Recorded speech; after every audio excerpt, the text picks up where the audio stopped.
Welcome back to the Chasing Common Ground podcast. I am joined by who some may actually say is my doppelganger because this has come up.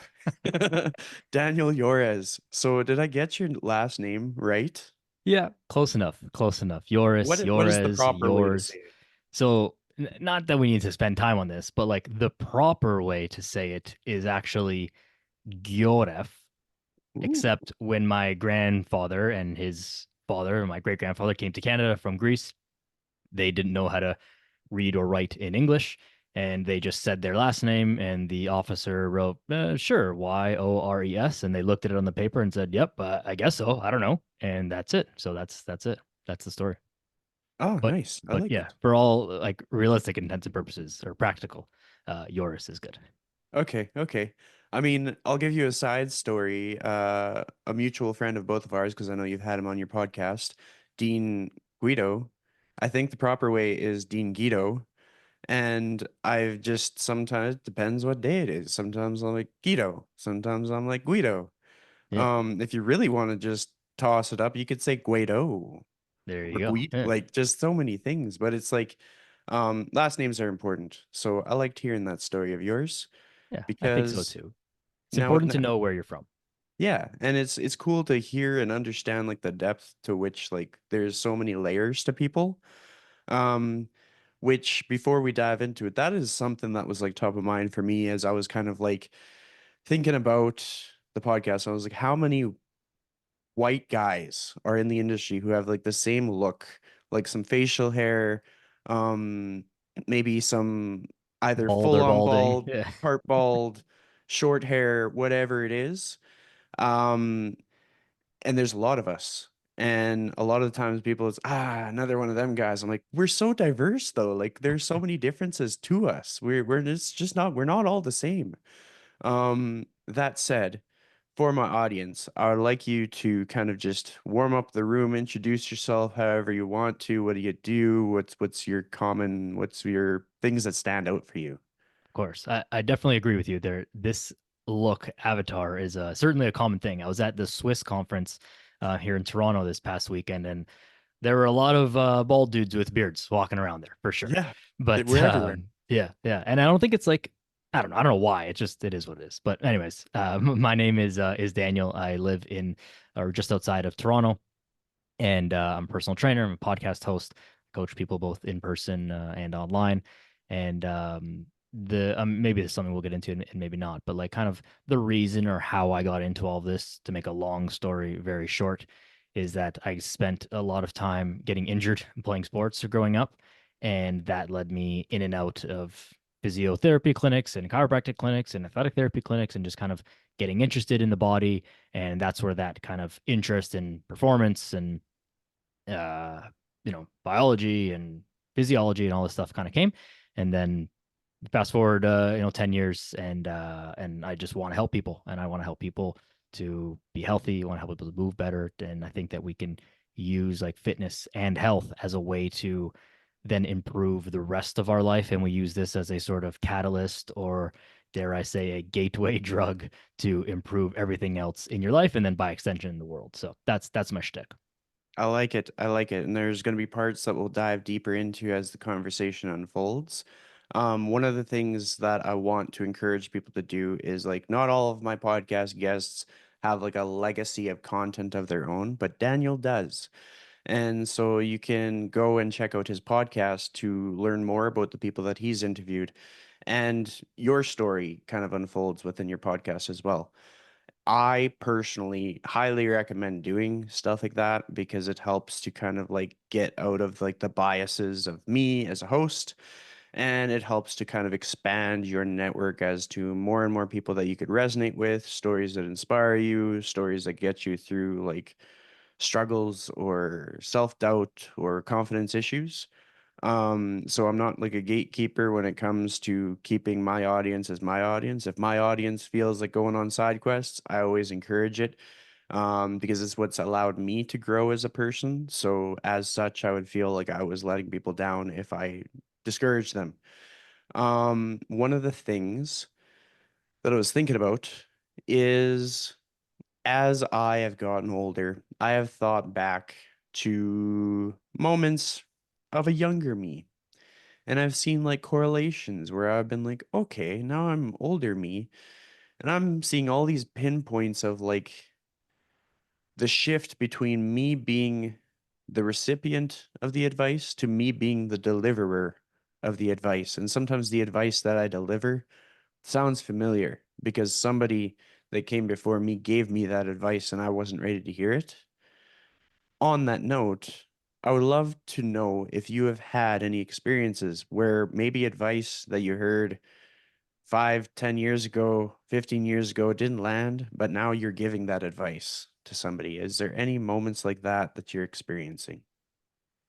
This is not so much advice, but we'll get into that. But this happened like maybe 2 weeks ago now. And it was one of those moments where it makes you really realize and appreciate the things that you've done. Because I think that we're really good at like congratulating and clapping for other people and not so much ourselves.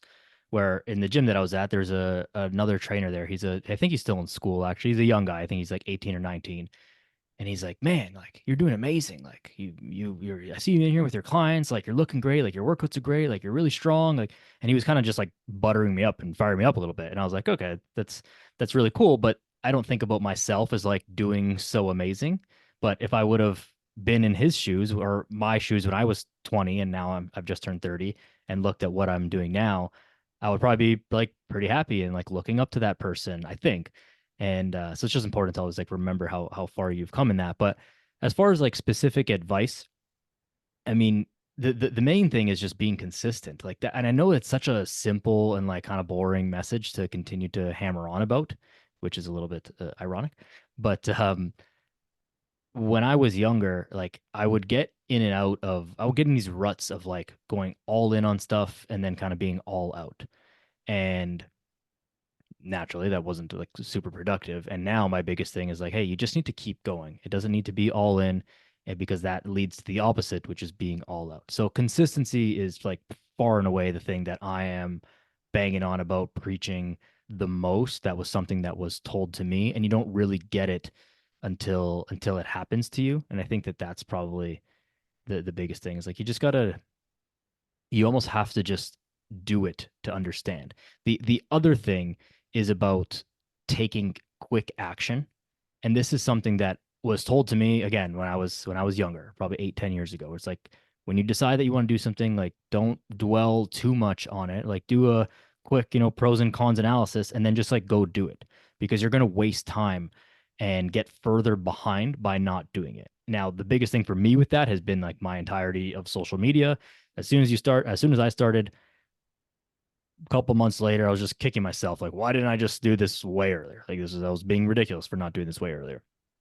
And everything with fitness. Like, I mean, how many people do we see as coaches that have been thinking about joining a gym, thinking about hiring a trainer, thinking about starting a new diet for months and months and months? And it's like, well, if you started when you thought about it, you would have been at your goal by now. But we've kind of like we've delayed for a year or 6 months. And that's fine because people have their reasons for that. But when you have something in your head that you actually want to do, just take quick action from it. And you can always like reverse it if it's not something that you really want. Like if you hate going to the gym, you can just stop going to the gym. So I think taking action on things that you actually want to do quickly and being consistent at them are really the two like biggest lessons that I found myself kind of hearing but not fully understanding until more recently. And I mean, those people can unpack those within the context of their life, and they might just brush it off, just like everybody says consistency, consistency, whatever, consistency. Or they might be like, oh yeah, everybody just wants me to do more stuff, take more action. I'm already doing enough stuff. But as soon as they contextualize it within like areas of their life that are more dear to them, then it starts to open up like a lot more of like the sense of urgency or like the relevance to it. And some of that could be just like the most what some would deem to be a mediocre mundane lifestyle. Like for example, like let's say there's a dog owner listening to the podcast. In order for the dog to go poop, he has to be taken for regular walks. And so as a result, that dog owner has been going for regular walks for the entirety of that dog's life. And they might not think much of it, but that is them demonstrating consistency in their life that may have improved their health markers. Like the fact that they owned a dog might be the reason why their heart health is in a better state than had they not owned a dog. And Hmm. they might just summarize that by like, I'm just a dog owner. He's just a little toy dog, no big deal. But that dog could have potentially saved their life. And then even from another standpoint, I'm coming across so many people who are just like super excited about like all the promises that the internet brings us, like that instant gratification, being able to work from the beach, selling things without any effort, like just and any industry too. Like it's everywhere. It's not just fitness. I've seen it in barbershop industries. I've seen it in real estate industries. I've seen it in nail industries, like doing the custom nails and the gel nails and all that stuff. Everybody's doing it. And then it comes back down to that consistency. Whereas if you keep flippy flopping, you can't get results. If you rebrand yourself every 4 months, what kind of momentum could you realistically expect for yourself? Whereas if you stay the course and you just kind of build on the things that you're doing and you're consistent and you look for the ways to improve and you don't quit when it's tough and you ask for help when you need it, that makes a huge difference. And I also like what you talked about with that, like taking action faster. Because like there's the positive compound effect and there's the negative compound effect, and there's the finiteness with how much time that we have to make these decisions that we have. Something that comes up for me, I don't know if it's my brain's wired wrong or what, but I think about like how time just disappears. Like we don't have all the time. So when I'm like getting an opportunity to spend time with family, regardless of their age, the state of their health, what they got going on, any family member, whether it be a baby or a 90-year-old uncle, I'm like, this is special. I'm going to try and be present. I'm going to try and really soak up the moment. I'm going to be spontaneous. Like if they want me to go wall climbing, I'll go wall climbing. If they want me to look at some old pictures, I'll look at some old pictures because I don't know if I'm going to get to do this again. Hmm. And in that same breath, like there's a lot of people who forget how their actions today can have such a profound impact on the outcomes of future them, like whether it be talking to somebody about what it would take for them to retire faster so they could spend less of their time stressed, or whether it be investing in 3 personal training sessions just so they knew that much more about how to strength train for the rest of their life, whereas they might have not done it because they couldn't afford 9. Just ask about 3 sessions and you'll be that much further ahead. And I'm not even trying to sell it. I'm just trying to conceptualize for people the difference that urgent action can make. But at risk of yapping too much, I'm going to turn the table back to you. On So you are someone who, well, actually, was there more that you wanted to expand on that point? just that last thing that you were saying there, like Yeah. if you're gonna buy like 3 personal training sessions instead of 9, I think we can extrapolate this to any skill. I think that most people are more competent at anything than they think they are. Most things, like we have so much access to knowledge in fitness and anything else you want to do that like within a couple of YouTube videos, you're not going to be a professional, the best in the world at it, but you're like probably more competent than you think you are. So spending a little bit of time to learn a thing, be it training, be it nutrition, be it I don't know, some home DIY project that you want to do, like any of these little things, you can learn them pretty fast. And so remembering that you are more capable than you think you are will give you the like it's kind of a strange word to use, I think, but like empowerment to be able to just like, hey, I have confidence that I can go and do it and accomplish anything that I want. When you realize that most of the people who are experts or at the top of their field, like there was a time where they didn't know anything either. They weren't born with like this secret knowledge that someone just downloaded into their head, like, here's everything about fitness. Like everyone didn't know anything at some point, and via courses or mentors or experience or textbooks or a combination of all of the above, most likely you learn things. And so if they can do it, like you can do it too. And if you're not willing to, there are always people who are willing to help you. So like everything, I think the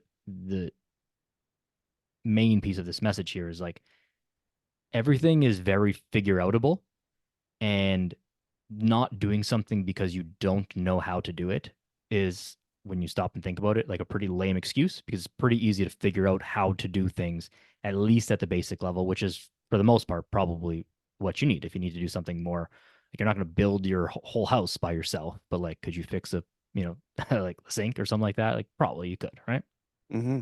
Absolutely. And I'm glad you made that point because it's just like there's so much a person could do taking action from some of the messages that they'll hear, and it's just a matter of are they going to or not. And it could just be a matter of just doing something differently than what you've done before. And it doesn't have to cost them money. It could just be a matter of just changing the routine just slightly, get a slightly more positive outcome, and then trying to maintain that for as long as possible. Mm-hmm. Now, one of the things that stands out to me about you, is you like to just kind of make time for you to travel or to just enjoy the great outdoors. I know you tend to do some snow sports and stuff. Are you a skier or a snowboarder? Snowboarder as of like the past 2 years. Sweet. So tell me about the origin of that. Like how did that come to be and what keeps you coming back if that is a thing that you do? Yeah, it's definitely so all of like enjoying nature and trying to just like enjoy time. If I can think of like a moment, and I definitely can think of a moment, was in I guess it would have been sometime in the fall of 2020. Yeah, so it was during COVID, during like whatever. And yeah, it was the fall because the gyms here in Toronto had like they were open for a bit and then they had closed again. And it was like a pretty like defeatist day, and it was feeling really down about everything. And so, but it was like it was a Wednesday, and I went with, so things shut down at like noon that day, and this is at the time where I was like fully coaching people in person. It was like 10 sessions a day. It was, crazy times. I didn't really have a lot of time to like enjoy anything. I was just working, training people, and that was the only thing that I was like doing. Now at that time, or that afternoon, I went with she's now my fiance, and at the time was like we were kind of sort of starting to date. And we went to this place in Toronto and kind of just like hung out and like watched the sunset at this park over this thing. And I was amazed at like how many other people were there on a Wednesday. And I was like, okay, I know that like, I'm off work right now because of what just happened. But like there's no way all these other people, like all these other people are not trainers whose gyms just got shut down that are off work. Like don't these people have jobs and families and like things to do? And I kind of realized like, oh, like people are just out here on a Wednesday just enjoying the sunset. That's really cool. And like how many, I mean, I guess you'll get in theory a lot more sunsets. It's not a rare event. But they're just enjoying their time. And so that was like a small little catalyst. But then it led me into like through COVID, there's a lot of time to enjoy things, enjoy spending time with people, because that was a thing that we all missed. Sure, you enjoyed or you missed, going to the gym or maybe going to the movies or going out to a restaurant. And like, but what did you actually miss about that is spending time with people doing things. So previous to that, I was just like training people in person, you know, crazy, busy life and not really worried about enjoying anything at all. And I was like, okay, we can slow down and we can enjoy some of these things. So the next thing then is being able to enjoy it while you're doing it and not being on vacation and worrying about whatever, your business, your job, your things that are happening. Like enjoy that thing while it's happening, because that makes the experience way better. And so then add in the snow sports and the nature. I've been a fan of just nature and being outside and spending time outside for a long time. I think just anecdotally for myself just makes me feel better, and I think that that's probably a safe thing to assume for basically everyone. Then with snowboarding, I realized like I hate winter, but I live in Canada. That's not really a good combination. And so I've got to find a way to hate winter less. Growing up, I played hockey, but hockey's like it's still inside. It's not like a nature thing. It happens in the winter, but conceivably it could happen all year round. Um, So how do I not get upset when it snows outside and all that stuff? Well, if I engage in a snow sport, then when it snows outside, I can actually get excited because hey, I can go snowboarding today because it snowed, so it's a great day. And so that was only a couple of years ago, literally 2 years ago. And so that's been huge and allowed me to have some very cool experiences. Like last or this past winter, I went to Whistler and snowboarding there, and it was an amazing trip. But I literally wouldn't have done that if I didn't snowboard, and I wouldn't have never been on top of the of Whistler Mountain and looking out at those views and having those experiences if I didn't do that. And so I think by getting outside of like the thing that you do, whatever job it is that you do, whatever like bogs you down on a day to day, and giving yourself those opportunities to go and explore life and just experience the things that like the world has to offer is it's an important thing to realize, but also a difficult thing to like make time for it to do because it's really hard to just put that stuff aside and be like, oh, work can wait. This thing can wait. And you realize quickly that most of these things that seem urgent are like not urgent at all. Like Mhm. any email, like it can, I promise you, it can wait. Like everything's gonna be fine. It's all okay. So that's really my thing. It's just finding ways to like enjoy life more. Because if we're not doing that, if we're just like getting by, you're just like going through the motions day to day, like I'm not sure what we're really getting out of this. Like I think that life should be about enjoying, about living it, and then about sharing and passing on. And if you just go through it and you have nothing to share and pass on, then I'm not sure how much you really accomplished in this life. But that's like my outlook for me and how I want to live my life. I love it. I love it. I completely endorse that whole thing because there's just so much importance to people hearing what you've kind of shared there. Something that resonated with me is kind of highlighting like the sunsets, sunrises, sunsets, all those things.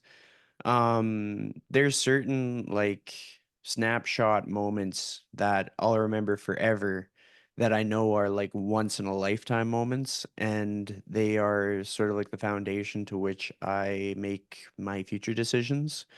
So I'll kind of share some context.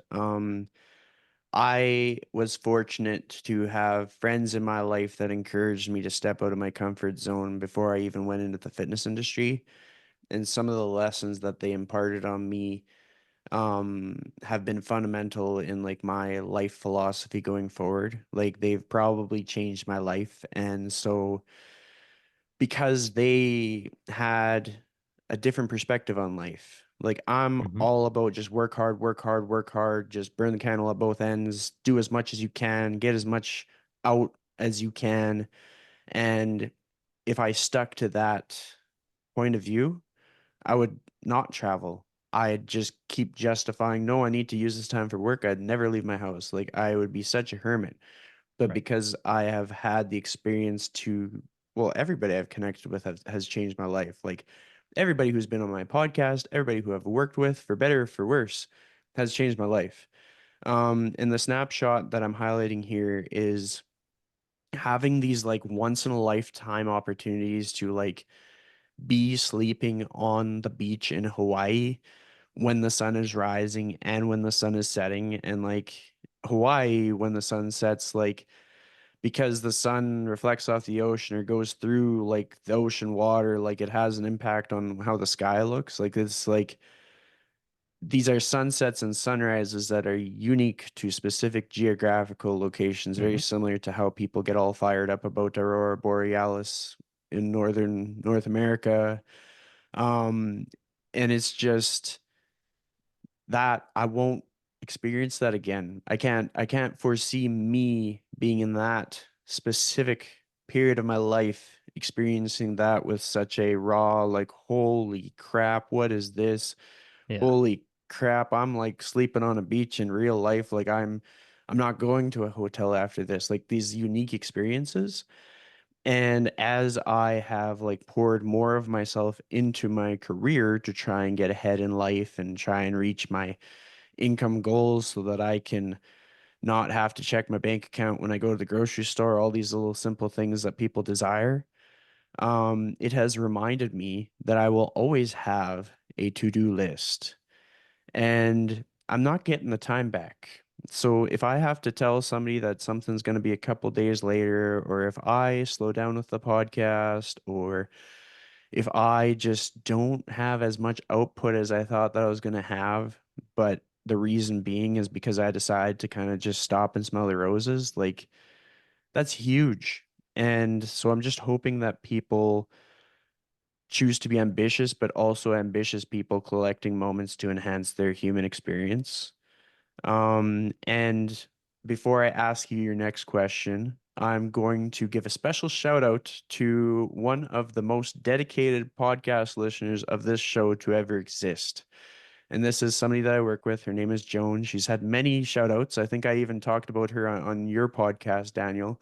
But Joan is a real one. She has now listened to every single episode of my podcast. She may check out other people's Wow. podcasts as well.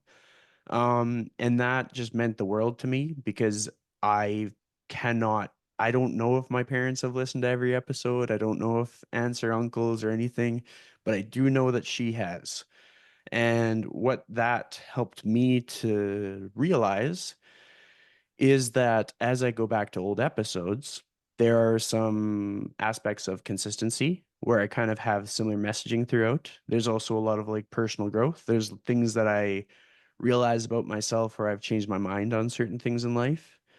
And I've also been able to kind of like share insights with past guests. I've had guests who've been on the show and they've been through a separation, or guests who've been on the show and now they're a parent, or guests who've been on the show and now they're in a different industry, but they're totally happy and life is good.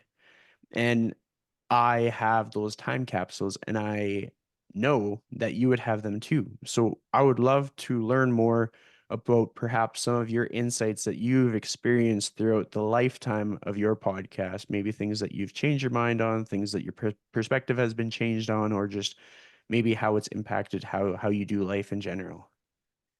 Yeah, I mean, it's a great question. So I think that it's this, and I hate to like bring this up again, but it actually is just consistency. So I'm approaching 200 episodes on my podcast. It's like almost 4 years, I guess. Almost 4 years. Not quite, like a year and whatever, almost 4 years.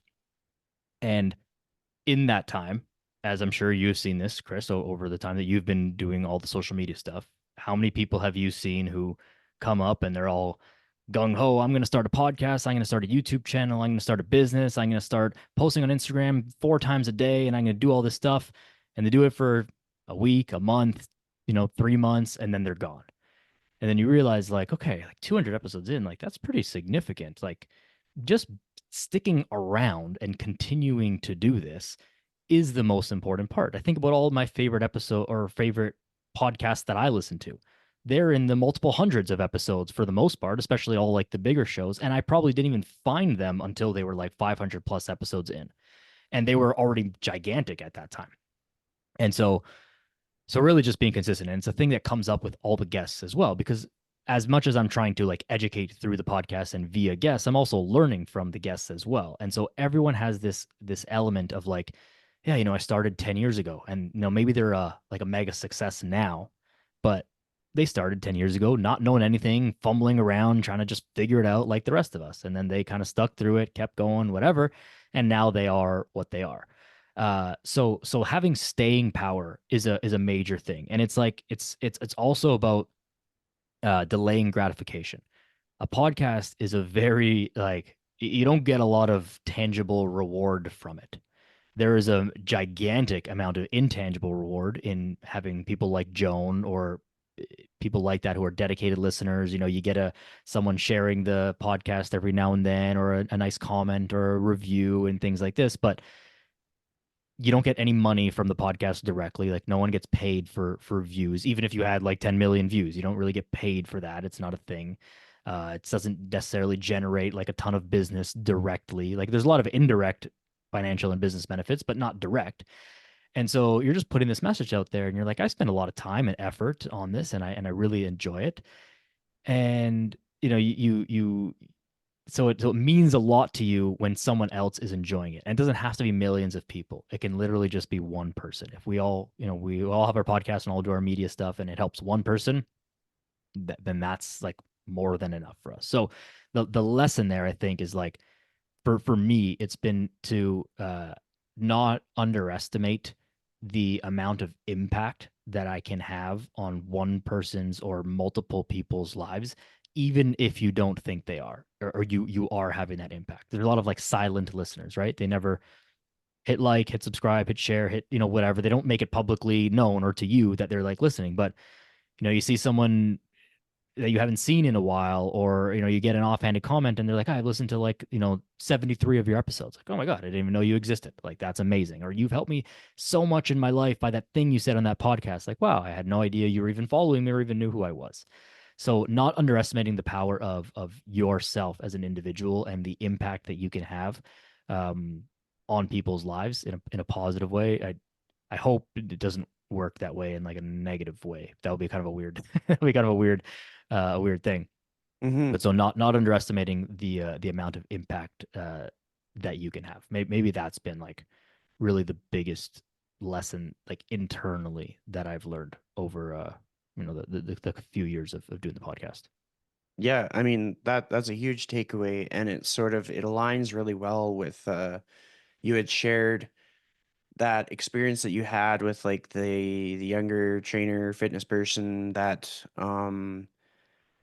they kind of gave you a perspective shift that was Yeah. new. And I myself have experienced similar things where I'm like, what? Really? What? I'm just like, I just exist. Like, Right. but then I start to, for me, I realize how much of a pivotal role we can play within our like little interactions throughout the day. And so I'll contextualize this a little bit. Um, I will also preface it to say that like I have a personality type that probably some people can find to be, maybe they misread me as being disingenuine, or maybe they may misread me to be like far more passionate than what's necessary. Like there's lots of people who are like, man, you are just all about your career. And I'm like, well, it's kind of also my like sense of purpose. It's kind of like why I'm here. Hmm. And it's just like people can misread each other. But the main thing here is that I'm a big believer in finding opportunities to share with people things that you may think that they would benefit from hearing, and making sure that it's genuine. So an example being like there are times when I meet someone for the first time and I don't exactly understand how they came to conclusions that they came to, or why they choose the decisions that they choose, but then I ask more questions to kind of understand them more. And maybe all of a sudden, the things that they say, because I understand them better, they land with me differently. Hmm. And then I start to understand, I'm like, oh, wow, like this person is coming to this conclusion from a lot of experience that I didn't even account for. Kind of similar to that phenomenon where like people see all the white bald-ish guys at conferences and they're like, they all have like the same philosophy, same beliefs, same passions. Like, no, we're very different. I mean, we obviously have some common ground, but like there's a lot of differences between all of these individuals. And same goes for every interaction that we have, whether it be like mentors that we come across, or colleagues that we meet, or clients that we meet. And so, like, as I'm learning people's communication style, like whether they're someone who likes to share a lot or ask really tough questions, or perhaps there's someone who comes across as like blunt and everybody just thinks that they're a douche, but it turns out that they just are very direct. I've met Hmm. lots of personalities like that. And in doing that, I start to give them a chance to show me like what is their strength. And then as I learn their strength, what I've learned to be valuable is to tell them about it. Just be like, hey, you're really good at this. Like some examples are I know someone who is extremely resilient. No matter what obstacle they've come across, they always find their way out of it. And from an outsider's perspective, it could look like they're not where they want to be, but they wind up in a situation where they are actually extremely fulfilled with life. They their cup is full. They are working towards their sense of purpose. So like they're getting more things right than what I initially realized. And so when I can start to tap into that, I'm like, wow, like you're really good at being like a sibling, or you're really good at being a parent, etc. And so when I recognize that, I mention it to them. And for a lot of people, when that comes up, they haven't had somebody mention that before because we're all so like in our head, kind of like comparing with others and like worried about what other people think of us, or are we doing enough, or are we working hard enough, are we posting enough? And we're never considering how our like confirmations of other people's good qualities could be helpful to them, even to the extent, and this is where I come back to like I am a little bit passionate. Probably a lot of people have me muted on Instagram. Like it's a fact. That's just the way it is. But it's like I will just not hold back. If there's something nice that I have to share with somebody, I'm gonna share with them because I would hate the feeling of regret had I not done that. Hmm. Even if it's just a matter of like really hammering it home to somebody that like I really value their friendship. I can't say that enough to a lot of people because it's like if I ever lost it, it would shatter me to pieces. If we reflect on people that we've admired or cared for in our life, where maybe they died in an accident or just something happened or they just stopped talking to us. And we're like, oh man, life was better when they did talk to us. Like these things, they make a huge difference. And so I just wanted to kind of like highlight that for people. If people are kind of like, oh, nobody, I don't have any strengths, nobody ever sees me. If you get yourself into a position in your self-awareness and your sense of self-worth where you can consistently pick out the things that set people apart, even the people that you misunderstood at first, your quality of life will improve because not only will you be able to reflect and see the strengths in yourself, but you're also going to strengthen the people who surround you. Because if you're the person who elevates people around you, your circle is just going to be on another level. If for nothing else, they're going to feel good about themselves.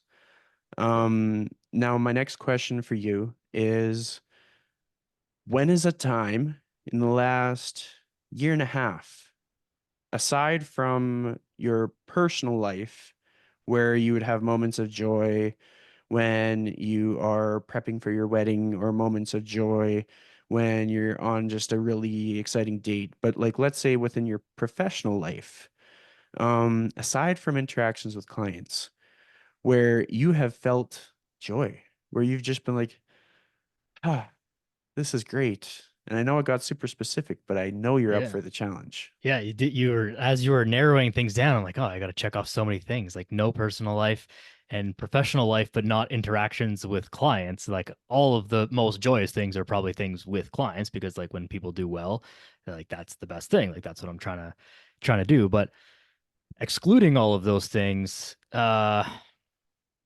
man, um, I mean, for sure, it's going to be something related to the podcast. I'm struggling to think of like a specific moment right now, but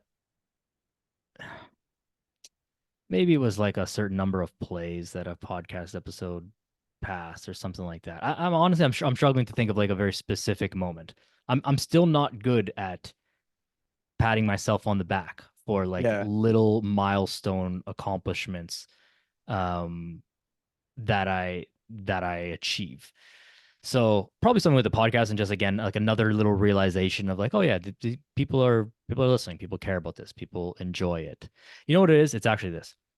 There was a week and a half or like a two cycle of when I should have released an episode where I didn't this summer, the first time ever that again going back to consistency where I like didn't do it. I just like I got my schedule got mixed up and a couple cancellations and got behind and whatever. And and then there's a few people who reached out to me that like, hey, you haven't released an episode in a while. Like, is everything okay? Like, what's going on?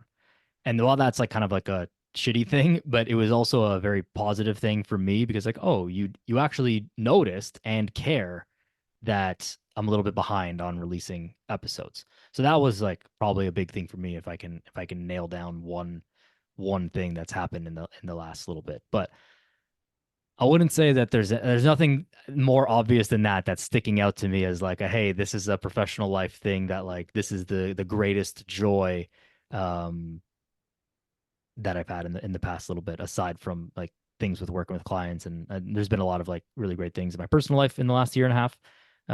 But yeah, nah, that's probably pretty much it. I don't know if that's like really what you were looking for, but that's No, more or I less. mean, any answer is a good answer. And Yeah. like, because it was just a bizarrely specific question, I feel that I must share what I would answer if you had framed that question to me. Yes, please do. So, some of the things that I've been reflecting on lately, and it's funny because I've been given shout outs for Aram Grigorian's event for the Hmm. last like several podcast episodes, and I don't think he listens to my podcast, so he may never know the love that I am showing him.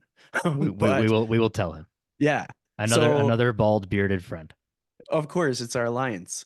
Um, so what I'm going to expand on here is now I'm no stranger to conferences. We've hosted a few in Edmonton. We even had one in Edmonton before, like the Evolve Edmonton conference. It was right after the organizers shut down the gym and I had to work at a bar for a year. But that aside, um, when I experienced the Real Coaches Summit last year, that would be a point to which I was like, wow, oh, I feel joy. And it's really hard to pinpoint for people who don't have all the exact same experiences to me, or maybe the same like kind of like hyper focus on career kind of thing. Because there's a lot of times where I like forget how fast time goes by. I'm like, holy crap, like I've been in several different industries, but the industry that I've spent the most time in is the fitness industry. And that wasn't always something I could say. There used to be other industries where it was like, oh man, I've been in that industry a while, or I have lots of experience within this like realm. Like I have education in metallurgy. That is like the driest subject matter ever, but it's like part of my skill set. Right. I've been in a lab where we tested out melting point and different features of metal when you put it in a super hot oven, and that is just part of my legacy. But Right. now it is more than anything, working with people and helping them reach their goals and understanding the different personalities and seeing the adversity and seeing the big moments like the weddings and all this stuff. But it's just like this blur, like this fast, like everything's going a mile a minute. We're always okay. Now let's keep this ship afloat. Let's make sure that we're taking care of our clients. Oh, we lost a client. Let's find a new client. It's just go, go, go, go, go. And then in being at that Real Coaches Summit, which I know that you weren't able to make it there, but I kind of like that's where the doppelganger came up because people are like, I've met you before. I'm like, I think you met Daniel Yores. No way. That's That was almost hilarious. always the case. Oh, that's so funny. I But will be there this year, and I was upset I wasn't able to be there this past it's year. going to be exciting to have you there because like just kind of like this sense of like calmness and sense of like solidarity because like you're around a bunch of different people with a lot of different styles to how they do their business and a lot of different like what is important to one person can be different from what is important to another person, but within that pool of people you're able to kind of find your people that you're just comfortable being yourself with and you're just comfortable existing with, and it's for most of the attendees there is not about, okay, now let's figure out how I can optimize the back end of my business. Like there will be like little sidebar conversations here and there, but for the most part, it's like, what do you do? Like, what are your hobbies? And like people will be Yeah. talking about like little video games they play or Lego, or they'll talk about like a book on philosophy that they're really immersed in, or they'll come up with new collaborative ideas that are very enriching for them. Like Mike Dolan and Jeb Stuart Johnston, they set up their podcast kind of leading up to that event and they kept it going after the event. It's kind of like slowed down a bit. I'm sure they're both very busy guys, but I got a lot out of those episodes. And a lot of what had that happen was just kind of like that spark that you feel when you're in the same space Yes. as people whose brains work similarly. Like there's a lot of people whose brains work very similarly at these conferences where when you're at your house working remotely and it's like, oh man, like am I just weird? Yeah. Like Am I the how only can one doing I this? Yeah. yeah. And so that is hands down a moment where I experienced just like this just no expectation, just like sense of like relaxation, sense of just calmness. If I could change anything about the conference, I would probably structure my time more so to do even less work while I was there because I'm kind of like I just keep doing my regular thing no matter where I am geographically. A lot of the time I'll lighten the amount of work that I'll do when I'm traveling. But there was opportunities where I could have like scheduled some content and I didn't, and there's opportunities where I could have like set better boundaries around, okay, I'm just going to be off the grid during this time. And I didn't. One thing that I will say, because I know that there will be people that work with me that listen to this, I like doing the check-ins with clients no matter where I'm at. That's just fun. Like, largely because they're easy, they're not emotionally exhausting, and I think when people that I work with see that I'm out trying new things, it hopefully inspires them within their own framework of what they deem to be important to go and try new things. Like maybe they're super passionate about bird watching, maybe they go to a bird watching conference and they get to be around people with similar passions to them. Or maybe it's just simply the concept of booking a trip, getting on the plane and going. Because a lot of people are hesitant about that. So all of this to say that I hope if we have colleagues who listen to this, or even just like ferociously passionate fitness professionals that, or fitness enthusiasts, I should say, that listen to this, consider checking out the Real Coaches Summit. It's super expensive, but comparatively, like I'm saying this to justify that it is a cost. You do have to have some skin in the game to go to the thing, but you're going to get so much out of it Yeah. that the cost doesn't, it doesn't matter what price it is. Um, and like I can guarantee it. Like Aram came up to me and he was like, "Chris, is there anything that I could have improved about this event? Anything that I could have done differently?" And there's lots of events where I could give them feedback, but this event, I'm still thinking of something. I still haven't come up with anything, not a single thing. I was walking around in flip-flops that I got from the event. All the bases were covered. Yeah. Like no stone left unturned. I was very impressed. So I don't know how much more of an endorsement I can give, but I'll probably keep giving them. Now, Daniel, do you have anything to add with regards to the Real Coaches Summit? Yeah, yeah. So Aram is a friend of mine as well. I didn't go because I had a previous trip. Actually, the trip that I booked to Whistler, which I booked way in advance because of other things, was booked before the date of the Real Culture Summit. So that's why I wasn't there. However, I'll say this: these types of events that I've been to have been the one of the top three. I was gonna say single biggest, but at least like top two or three biggest things that have helped my career. You know, I would actually say it's the number one thing that has helped my career thus far. And it all tangentially helps with the podcast and helps with content and helps with clients and getting ideas and stuff like this. But getting in the same room as people who are on the same path as you and thinking about you as online coaches, it's really easy for us to one be siloed into like our own kind of like thought bubble and like, oh my god, I'm the only one doing this. Why are all these crazy people on Instagram doing like this influencer nonsense? Like, am I the weird one for not selling detox tea and all this stuff? Like, am I doing something wrong? And then you get in a room with other actual coaches, like great name as the Real Coaches Summit, but like you will not see some influencer dancing, whatever thing person there. Uh, who doesn't actually know what they're talking about. And you get in a room and like, okay, like I am actually doing the right thing. I'm doing better than I thought that I was. I'm on the right path here. Maybe I pick up a little nugget here and there, business wise or coaching wise, probably more importantly, as to something you can add to your business or to the way that you coach your clients, or pick up a nutrition tip that can help with that one client who's been struggling with XYZ thing. These are the things that have been most impactful, and making these personal connections in real life. Like it's cool to like DM people, it's cool to get on a podcast, and like that's another big huge step to actually have some FaceTime and talk and hash it out. But actually being in the same room and sitting down and shaking hands and having a meal and talking about not fitness stuff, just talking about like life stuff, just getting to know people as people is really the most important part. It's a huge kind of cliche thing, but it's like just in any industry, I guess it's less about what you know and more about who you know. Mm-hmm. And that definitely, I mean, you definitely need to know your stuff. So Like, don't just be a networking wizard and be a terrible coach. But you definitely need to know your stuff, but it's also important to just like get in the room with those people.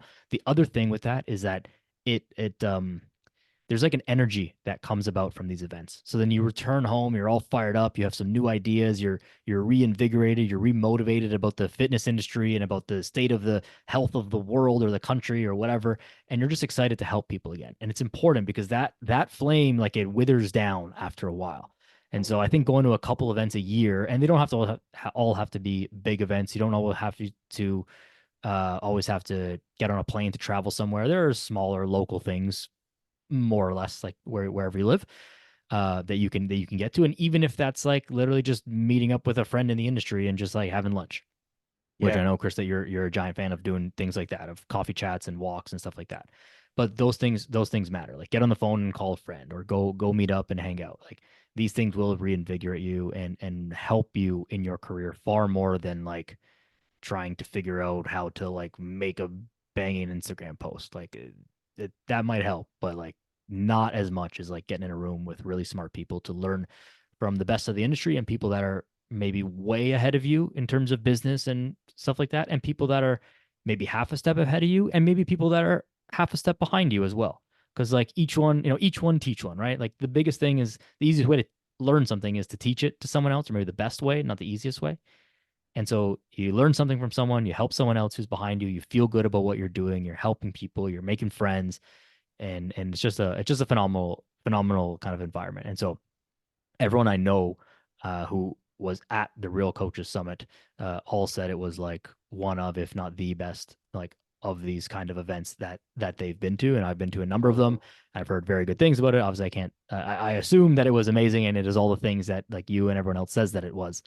Um, but yeah, I'm really looking forward to that one this year. And I mean, I'll even say like when I promote one event, it's not because I dislike any of the other events Of I've been course. to. And like you could choose any event and I'd be like, yeah, go to that one. Like even just a very simple event with like 20 attendees or 8 attendees, it's the fact that you're getting out there, you're connecting, you're Hmm. able to kind of see the insights of other people's like a lot of people think that the people with the perfect Instagram profile, their revenue must just be always crushing. But like from I get to get so much insight on the industry from a wider perspective. Everybody's revenue fluctuates. I was having a conversation with a coach earlier this morning and I even shared like my revenue. Like I get busiest it seems around October every year historically, and then it dips around November, December. Ironically, it gets busy around January, but I think that's more about like me just kicking things into gear and trying harder than it is about like that new year, new me rush. But it's just, you just got to anticipate this stuff. And then within that, knowing that time is very fleeting. And there was something that my dad shared with me recently that kind of stuck in my head because I was like, Dad, time goes by really fast, but you're a bit older than me. So how does time pass for you? And he was like, well, Chris, the difference between your 20s and your 30s feels like a moment. I was like, oh.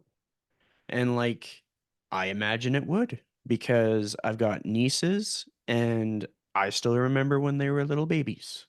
And I still remember chasing them around when they were like 2 years old. And like the older I get, the more this stuff kind of impacts me. Like I'll be like, oh, where did time go? I remember you when you were a baby. And it's like, no, you're growing too fast. And that reinstills sort of my sense of like, okay, maybe the timing doesn't quite work out for this event. We're just gonna do whatever we can to go because I'm not gonna Yeah, regret it, and things are gonna work out as long as I'm consistent with everything else that has got me to this point. exactly. But to keep us on track with time, because this has been an awesome episode and we can always do another one. We But will. my ask of you is going to be, what is one piece of advice that you give to my audience? This could be for their health and fitness. This could be for their perspective. This could just be advice that you valued. The floor is yours. I would say this, and I think it's along the theme of some things that we've been talking about today. And it's health and fitness, but it's also, your own personal life. One of the things that is most common amongst people who are healthy and fit for their entire life and as they age is that being or doing healthy behaviors or fitness behaviors is just part of what they do. So the same way that we don't really recognize the good things, the good qualities about us as easily because it's just what we do. Consider that the same thing is true about fitness people. And it's one of the knocks on like fitness people, like, oh, it's so easy for you because like you just get up and go to the gym every day. And so the piece of advice there is to find ways, and it doesn't have to be an entire lifestyle overhaul in one day, but it's find ways to make fitness or healthy behaviors just part of what you do.